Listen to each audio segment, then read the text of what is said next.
अगर मोदी जी इसी तरह 18-18 घंटे कड़ी मेहनत करते रहे तो वो दिन दूर नहीं जब भारतीय रुपया सोमालिया के करीब पहुंच जाएगा। ये कितने शर्म की बात है कि रुपया न केवल टॉप 10 से बाहर हुआ है बल्कि भूटान जैसे छोटे देश की करेंसी भी भारतीय रुपए के बराबर पहुंच गई है। कि मोदी जी अब तो रहने दो, देश को बख्श दो, इतना काम क्यों करते हो कि रुपए की कीमत गटर में गिर रही है। पिछले 9 वर्षों में नौजवान न केवल भाजपा के एजेंडे के हाशिए पर रह गए हैं, बर्बाद हुए हैं, बल्कि भाजपा ने अपने चुनावी वादों से पलटी मारते हुए नौजवानों के भविष्य के खिलाफ एक जंग सी छेड़ रखी है। दरअसल भाजपा के पास शुरू से ही रोजगार के मुद्दे पर कोई वैकल्पिक मॉडल या नीति थी ही नहीं। उनके पास था तो केवल प्रभावी चुनावी प्रचार, प्रोपेगेंडा फैलाने वाला तंत्र, ट्रोल आर्मी और मनमोहक भाषण जो तर्कों से ज्यादा कुतर्कों पर बेस्ड होकर हमारे नौजवानों को भावुक करते थे।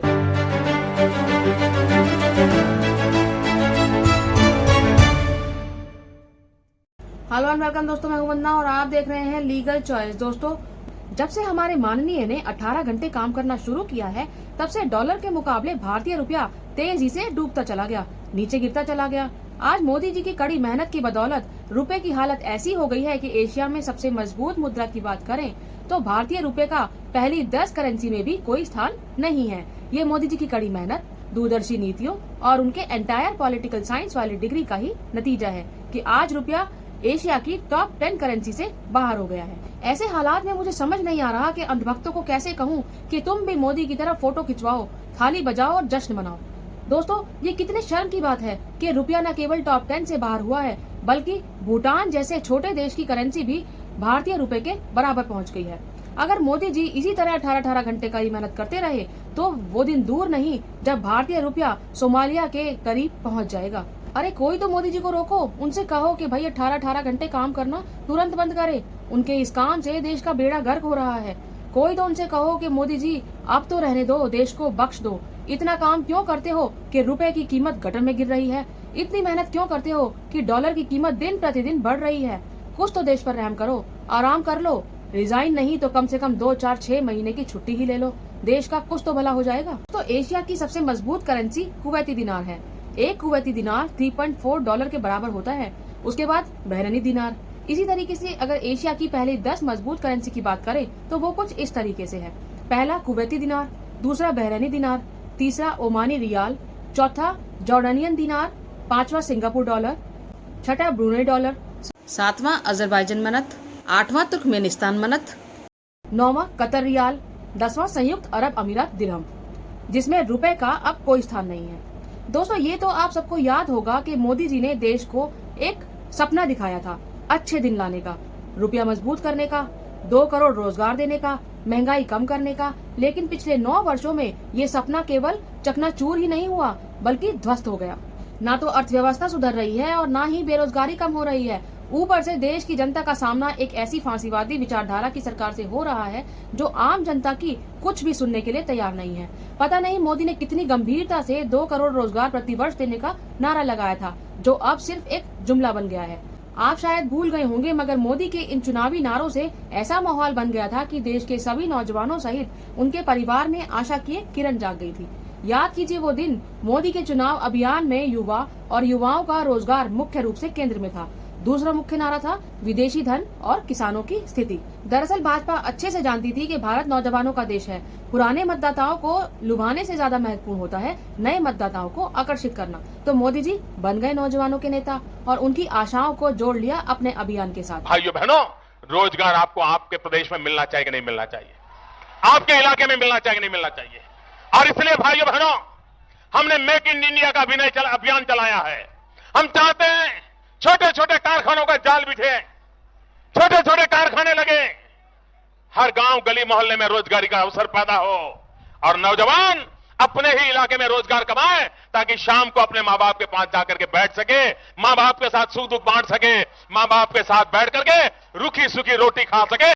लेकिन पिछले 9 वर्षों में नौजवान न केवल भाजपा के एजेंडे के हाशिए पर रह गए हैं, बर्बाद हुए हैं, बल्कि भाजपा ने अपने चुनावी वादों से पलटी मारते हुए नौजवानों के भविष्य के खिलाफ एक जंग सी छेड़ रखी है। लेकिन कुछ मूर्ख युवा भाजपा की इस ट्रिक को आज भी समझने के लिए तैयार नहीं है। अंधभक्ति जो उनके सर पर चढ़कर बोल रही है। दोस्तों, अब जब हमारा देश चुनावी वर्ष में प्रवेश कर गया है तो इससे पहले कि भाजपा अपनी चुनावी मशीनरी के जरिए देश को फिर से गुमराह करे, सम्मोहित करे, असल मुद्दों से दूर ले जाकर आपको भटकाए और ठगे। आइए जानते हैं कि पिछले 9 वर्षों में नरेंद्र मोदी की सरकार ने रोजगार, मजदूरी, मजदूरों और किसानों की आय जैसे हमारे जीवन के आधारभूत मुद्दों पर कितनी मजाकिया नीतियां अपनाई हैं, जिसके कारण आज रुपए की वैल्यू दिन प्रतिदिन गिर रही है। दरअसल भाजपा के पास शुरू से ही रोजगार के मुद्दे पर कोई वैकल्पिक मॉडल या नीति थी ही नहीं। उनके पास था तो केवल प्रभावी चुनावी प्रचार, प्रोपेगेंडा फैलाने वाला तंत्र, ट्रोल आर्मी और मनमोहक भाषण जो तर्कों से ज्यादा कुतर्कों पर बेस्ड होकर हमारे नौजवानों को भावुक करते थे। यूपीए की जिन आर्थिक नीतियों के परिणाम स्वरूप देश में भ्रष्टाचार, गरीबी और बेरोजगारी पर अंकुश लगा था, भाजपा ने जनता को गुमराह करके इतना डाइवर्ट किया कि उनके सामने ही खुल्लम खुल्ला अपनी जन विरोधी आर्थिक नीतियों को पिछले 9 सालों में लागू किया और उन्हें पता भी नहीं लगा। भारत में दुनिया की सबसे बड़ी युवा आबादी है और भारत में युवाओं के बीच बेरोजगारी दर बहुत अधिक बढ़ गई है। Centre for monitoring Indian economy यानी कि CMIE के आंकड़ों के अनुसार देश में रोजगारी की दर 8.11% तक पहुंच गई है। भारत में हर वर्ष लाखों लोग काम की आयु में प्रवेश कर रहे हैं, लेकिन उनके लिए रोजगार नहीं है। इसके चलते बहुत से लोगों ने काम ढूंढना ही बंद कर दिया है। CMIE के अनुसार वर्ष 2017 से 2022 के बीच कुल श्रम भागीदारी दर 46% से गिरकर 39.8% हो गई है। सार्वजनिक क्षेत्र की नौकरियों के लिए कोचिंग और तैयारी में करोड़ों युवा लगे हुए हैं और केंद्र सरकार इस गंभीर समस्या के समाधान के लिए कोई ठोस कदम नहीं उठा रही है। अकेले सरकारी विभागों में ही 10 लाख से ज्यादा पद खाली पड़े हैं, मगर सरकार लोगों को रोजगार देने की बजाय राजनीति कर रही है। अर्थव्यवस्था में अधिकांश नौकरियां असंगठित क्षेत्र में हैं और जो लोग उस क्षेत्र में काम करते हैं आज वो अपने मूल अधिकारों के उल्लंघन और जिंदा रहने लायक मजदूरी न मिलने से पीड़ित हैं। पिछले 9 वर्षों में सरकार की नीतियों ने रोजगार की मूल परिभाषा और चरित्र ही बदल दिया है। अब स्थायी रोजगार, जिसमें आर्थिक, मानसिक और सामाजिक सुरक्षा शामिल थी, जिसमें पेंशन के माध्यम से बुढ़ापे की सुरक्षा भी शामिल थी, उसे खत्म कर दिया गया। मोदी जी के नए भारत में फिक्स टर्म रोजगार का दौर शुरू हुआ है, जिसमें कम सैलरी में सीमित समय के लिए काम देने का प्लान तय हुआ। अग्निपथ योजना आपको याद ही होगी। सेना में 4 साल की नौकरी, उसके बाद छुट्टी। बेरोजगारी और आर्थिक मंदी के इस दौर में मनरेगा की ग्रामीण भारत में बहुत महत्वपूर्ण भूमिका रही है, लेकिन मोदी सरकार के कार्यकाल के हर वर्ष के बजट में कटौती कर ग्रामीण भारत की रीढ़ की हड्डी तोड़ी गई है। इस वर्ष 2023 से 2024 के बजट में भी मनरेगा के लिए केवल 60,000 करोड़ रुपए आवंटित किए, जबकि 2023 के लिए संशोधित अनुमान 89,400 करोड़ रुपए था। अगर हम गौर से देखें तो मनरेगा के लिए बजट लगातार कम हो रहा है। वित्तीय वर्ष 2009 में मनरेगा के लिए बजट कुल बजट का 3.4% था। मोदी के कार्यकाल के पहले वर्ष में ये आवंटन कुल बजट का 1.98% था, लेकिन वर्ष 2023-2024 तक पहुंचते ही ये केवल 1.85% रह गया है। बेरोजगारी का एक बड़ा कारण है धीमी आर्थिक विकास दर और रोजगार विहीन विकास। केवल मजदूरों की मजदूरी में ही बढ़ोतरी नहीं रुकी है, बल्कि कृषि आय में भी कमी आई है। भारतीय अर्थव्यवस्था में किसानों के हाशिए पर जाने का अनुपात इतना पहले कभी नहीं हुआ। खेतों की बढ़ती लागत और गिरती आय ने किसानों को और अधिक कर्ज में धकेल दिया है। 2019 के सर्वेक्षण के अनुसार 50% किसान परिवारों पर औसत बकाया ऋण 74,121 रुपए था। महामारी के दौरान ग्रामीण ऋण और विनाश में और वृद्धि हुई है। देश में किसानों, खेत मजदूरों और दैनिक मजदूरों की आत्महत्या न केवल बदस्तूर जारी है, बल्कि इसमें वृद्धि भी हुई है। राष्ट्रीय अपराध रिकॉर्ड ब्यूरो यानी कि NCRB के आंकड़े के अनुसार पिछले 9 वर्षों में लगभग 1 लाख किसानों ने आत्महत्या की है। 2014 के बाद से कुल 48,499 किसान और 40,685 खेतीहर मजदूर आत्महत्या करने को मजबूर हुए।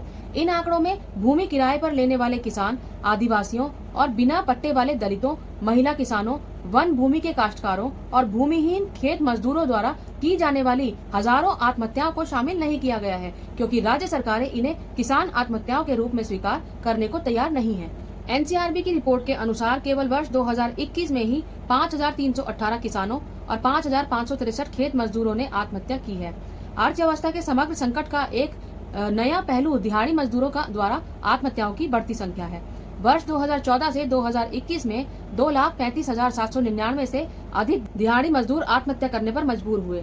किसानों, खेत मजदूरों और दिहाड़ी मजदूरों द्वारा की जाने वाली आत्महत्याओं को संयुक्त रूप से ले तो 2014 से 2021 की अवधि में ये आत्महत्याएं लगभग 3,25,000 की संख्या को छूती है।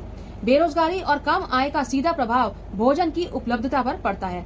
प्राप्त अनाज उपलब्ध होने के बावजूद भी लोग भूखे रहने के लिए मजबूर हैं और कुपोषण के शिकार हो रहे हैं। इसका परिणाम है कि ग्लोबल हंगर इंडेक्स में भारत की रैंकिंग वर्ष 2021 में 121 देशों में से 101 से गिरकर वर्ष 2022 में 107 हो गई है।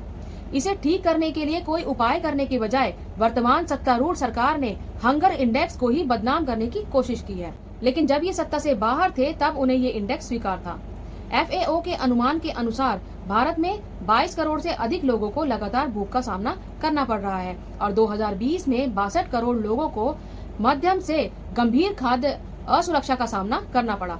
वैश्विक संदर्भ में अकेले भारत में लगातार भूख से पीड़ित लगभग 1/3 लोग और खाद्य असुरक्षा से जूझ रहे 1/4 लोग रहते हैं।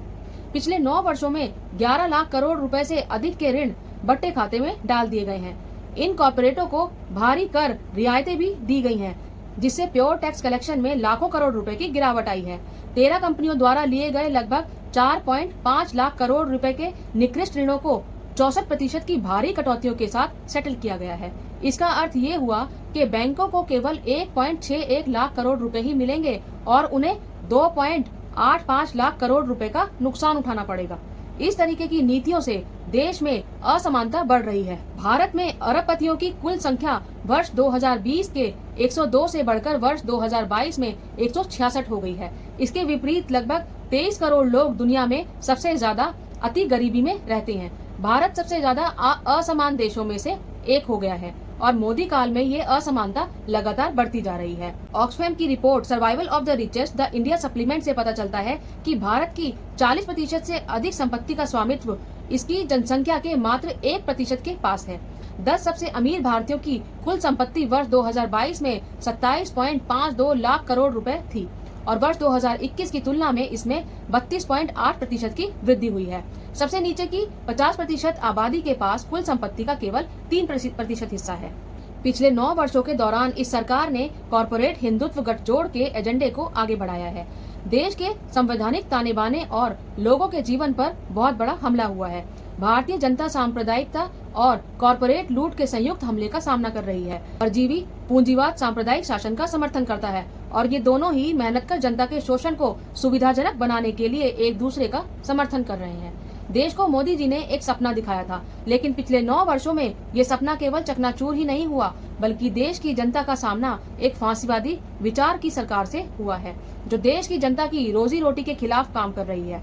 कोई भी विकास बिना रोजगार सृजन के अधूरा है। ये विकास नहीं, जनता का विनाश है। अपने अगले चरण में जाते हुए मोदी जी के तथाकथित नए भारत के नए संसद भवन में, जिसकी पहचान लोकतंत्र के प्रतीक नहीं बल्कि राजदंड यानी कि सेंगोल होने जा रहा है, तो उससे देश की जनता को क्या ही आशा हो सकती है। इसके लिए पिछले 9 वर्षों के अनुभव से हमने सीखा है कि जनता को लामबंद होना होगा और इस तानाशाह सरकार को बाहर करना होगा। अगर आप इतनी बर्बादी के बाद भी सबक नहीं लेते तो रुपया बेचारा कब तक वेंटिलेटर पर चलकर आपकी जान बचाएगा। आप इस बारे में क्या सोचते हैं? अपनी राय को कमेंट बॉक्स में जरूर दीजिएगा। मेरे इस वीडियो को लाइक कीजिएगा, शेयर कीजिएगा, मेरे चैनल को सब्सक्राइब जरूर कीजिएगा। जय हिंद, जय भारत।